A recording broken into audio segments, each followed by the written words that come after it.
Before we begin, I recommend reading books Atomic Habits, Eat That Frog, Think and Grow Rich to gain a deeper insight into how to successfully develop a system that would allow you to move away from procrastination and move towards working and effectively managing your time. Some of the information in this video actually comes from those books, so let's dive into it. Now, throughout my life, I've faced challenges such as laziness, procrastination, and just general lack of motivation to do something, particularly studying. Now, as a person who went from achieving a low 3s, 2s, and 4s to achieving all 9s in the GCSEs in just a span of 1 year, I know how difficult it is for students to overcome procrastination, laziness, and start actually revising. And in this video, I hope I will help you develop a system that would make you overcome the particular challenges of laziness, procrastination, and other things. So firstly, let's go over what procrastination actually is. Essentially, procrastination is just a series of bad habits that you've managed to develop over your life. Now, as James Clear puts it in his book Atomic Habits, you develop a habit through a repetitive process throughout your life. So if you've been doing for a while things like waking up and going on your phone to scroll through TikTok, it stays with you, and that's a bad habit that you managed to develop, unfortunately. So we can think of procrastination as just a system. Think about it. You systematically wake up, go on TikTok and start scrolling through while you eat your breakfast. You don't do anything such as reading a book or news. Instead, you choose to watch TikTok, which is a bad habit and which is what we're trying to solve here. So if procrastination is a system, is there a way in which you can develop a system that would be opposite of procrastinating? Instead, you being motivated, being able to revise and study, and effectively manage your time. And the simple answer is yes. You just have to develop those habits, those good habits, where as soon as you wake up, you start doing something productive, such as reading a book, going over your revision material, doing a past paper, whatever it is, something that is considered, at least by your teachers, for example, good and productive. I've always been a fan of systems. Think about it. Searching for motivation, which is, to be honest, an emotional sense that you get inside your brain, right? It's just an emotion. Motivation is an emotion. It's hard to cling on to that, and it's hard to just keep going just based on your motivation alone. Because emotions, as you know, we experience them from time to time, and sometimes they disappear. However, systems will always stay there, and a habit is most likely will be retained with you for the entirety of your life. So let's think about what sort of system you can create and how to structure your each day in order to make each day count and to make everything as productive as possible. So what I personally do is I structure each of my days into a general kind of overview. So for example, I structure my weekdays as follows. I wake up at 6 o'clock, and from 6 to 7, I have time for breakfast, brushing my teeth, and doing things just as you normally would do. From 7 to 12, I prepare for my university life. As I'm currently on a gap year, I take the opportunity in order for medicine, which is something I really want to do in the future.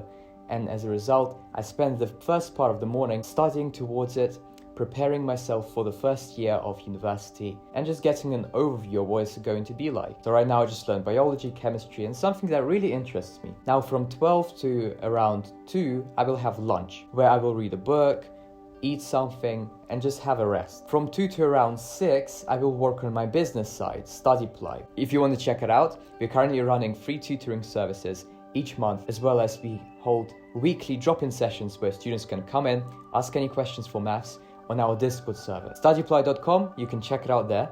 From 6 to around 7, I will have my dinner, again, read a book, watch a film, and just have a relaxing time. From 7 to around 9, I will work more either on my business or do something else like learn a language. I'm currently learning Italian, and learning languages is actually such a great way for you to train your memory. And I managed to learn, for example, German year 11 in just 6 months, effectively getting grade 9 at the end of year 11. A mind-changing experience, and from then on, I decided to learn a lot of new languages, and I currently know 4 languages, which really helps me a lot, and I recommend you learn the language as well. It's really interesting to do, and it doesn't take a lot of time. For example, I spend on average around 1 hour a day just learning new words, learning new phrases, learning grammar, and it's really fun. If you want to learn a new language, check out Duolingo. They provide the best basis for your knowledge of the language. On the weekend, I would have a slightly different structure, but as I'm currently on gap year, I pretty much follow the same structure as on a weekday.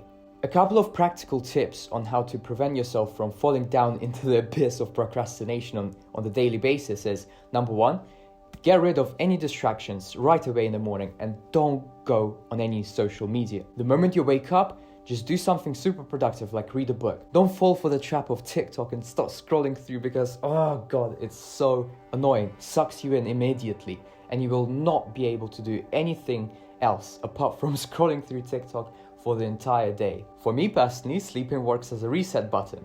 For example, if I procrastinate one day, I go to sleep, I wake up with a fresh new mindset and I can restart my day productively and as a result have a productive day. By the way, I'm super interested, how many of you right now watching this video procrastinate, or at least how do you feel about your procrastination? Do you procrastinate a lot? Do you procrastinate like on the medium side, or do you procrastinate not so much? Or do you not procrastinate at all and you spend each of your seconds super productively?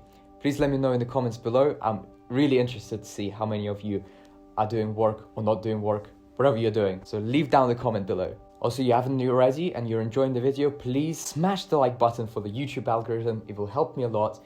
Plus, it will help spread the information because it helped me become a better student, and it certainly will help anyone else become a better student, at least who's willing to. Anyway, moving on. As you schedule your weekday and your weekends according to this general overview of what you're going to be doing, I recommend getting either a physical notebook or using sites like Notion, which is a digital planner, or can be used at least as a digital planner. It's a great tool to organize your days and your week and whatever work you have ahead of you. Now, once you get like either a physical notebook or a digital notebook, start organizing each of your day. So for example, in the evening, just sit down and spend a couple of minutes just planning out your next day. Try planning each hour and see what you're going to be doing so that when you wake up, you're not really overwhelmed and like all over the places on what to do. You know already what you're going to be doing, on which hour, etc. It will help you a lot, trust me. So again, just get a notebook, start planning out each day ahead of you in the evening. Plan out each hour. For example, from 10 to 12, you'll be revising chemistry. From